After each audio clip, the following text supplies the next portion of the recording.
présenter Eden Zero de Hiro Mashima au Pika Édition. Alors c'est la deuxième série, enfin le deuxième début de série parce qu'on va vous présenter le tome 1 de Hiro Mashima. Il avait fait Fairy Tail avec plein de hors-série, de numéros collector, etc. Et nous, on va du coup vous présenter sa deuxième série.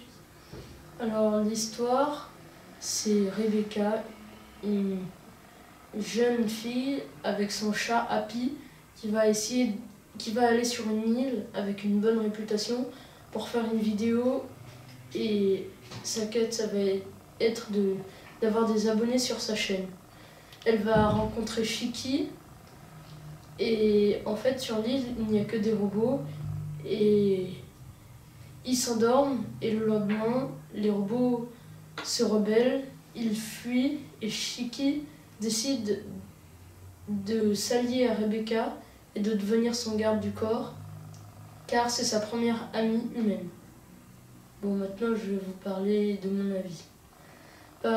J'ai bien aimé car j'aime bien cet auteur. Je trouve qu'il dessine bien, les histoires elles sont bien. Mais le problème c'est que c'est un peu Fairy Tail, mais avec une autre histoire. C'est le même personnage, le même dessin des personnages. Ils ont changé les noms. Il y a Happy, dans Fairy Tail c'est Happy, un autre chat. Rebecca, c'est Lucie. Shiki, c'est Natsu. Et il y a encore plein d'autres personnages qui vont arriver, qui ressemblent aux autres. Et c'est un peu dommage parce que j'attendais mieux.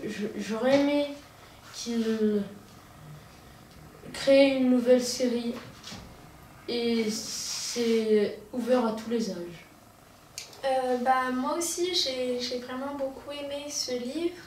Mais le problème, c'est comme Augustin l'a dit, ça ressemble vraiment trop à Fairy Tail. C'est comme si en fait c'était Fairy Tail en 100 ans plus tard, quoi. Enfin, même si c'est pas la même histoire, etc., c'est vraiment les mêmes personnages.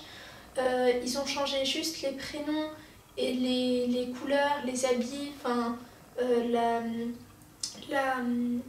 l'année, enfin, c'est pas le même type du tout, mais ça ressemble trop et moi ça m'a déçue.